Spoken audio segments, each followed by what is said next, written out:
Alors, pour vous, est-ce que c'est un traitement miracle ou pas? Parlez bien dans le micro. Traitement miracle, ça n'existe pas. Donc, ça n'existe déjà, pas. on est tranquille. Non, les traitements, c'est pas sérieux ce qu'il fait, parce que ça donne de faux espoirs, ça va pousser les gens à essayer de trouver de la nivaquine partout ou du plaquenil partout, et c'est un faux espoir. Pour qu'un médicament soit mis sur le marché, qu'il soit efficace, il faut faire des études qui sont longues et des tests sur beaucoup de personnes. Alors, ça ne veut rien dire. Je peux vous donner un bonbon et voir que le bonbon, il vous a fait passer le coronavirus, et je vais dire, j'ai trouvé le miracle, j'ai le bonbon. Ça ne veut rien dire. Alors, il a dit que sur 24 patients atteints du coronavirus traités avec du plaquenil, donc contenant de la chloroquine, c'est ce qu'on disait, 6 jours plus tard, 75% des patients étaient guéris, mais vous dites c'est peut-être un effet de hasard, Effet de hasard, effet placebo, effet tout ce que vous voulez. On ne peut pas dire des choses comme ça, c'est même dangereux. Alors, moi, j'ai pas l'habitude d'être aussi sérieux, mais là, Bien on sûr. est dans non, vous avez raison, non, mais là, il faut être sérieux. Non, mais je suis d'accord. Donc, il est complètement fou d'annoncer des trucs comme ça. Alors, regardez. Si c'est vrai, on fait des essais sur de plus grands nombres et avec des vrais scientifiques, et on voit. Alors, c'est peut-être vrai d'ailleurs. Il était en conférence à Marseille. Regardez, cette vidéo a fait des millions de vues. Regardez ce qu'il dit.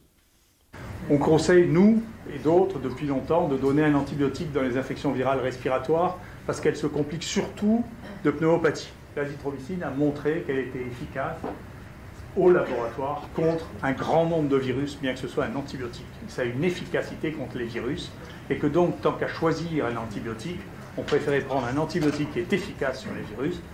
Et vous voyez que quand on compare le pourcentage de positifs avec l'association d'hydroxychloroquine et d'azithromycine, vous voyez qu'on a une diminution absolument spectaculaire du nombre de positifs.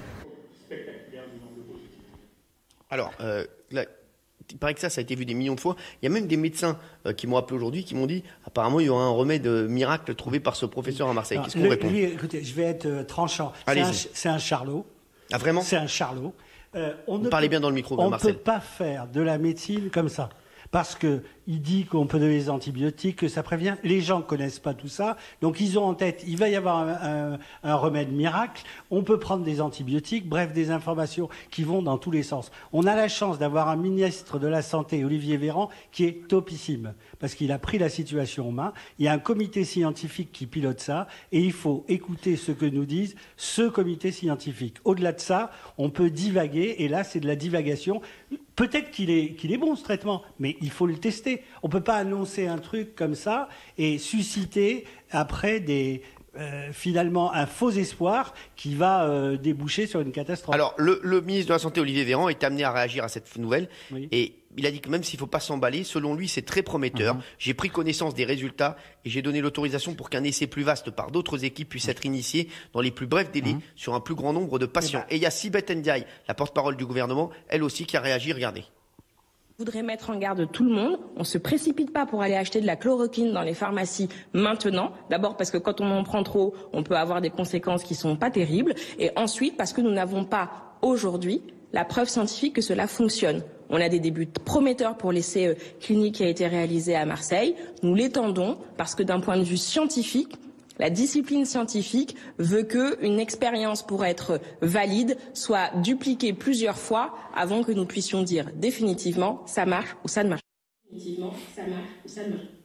Alors, il a une grosse communauté de fans, ce professeur Raoult, puisque il y a une pétition qui a été faite pour écouter le professeur Raoult. Sur cette pétition, 14 000 signataires. Voilà, ils expliquent que la France a la chance de disposer du meilleur infectiologue au monde, Didier Raoult. En différant la mise en place du protocole du professeur Raoult, le gouvernement porterait la responsabilité de l'impuissance face à la maladie.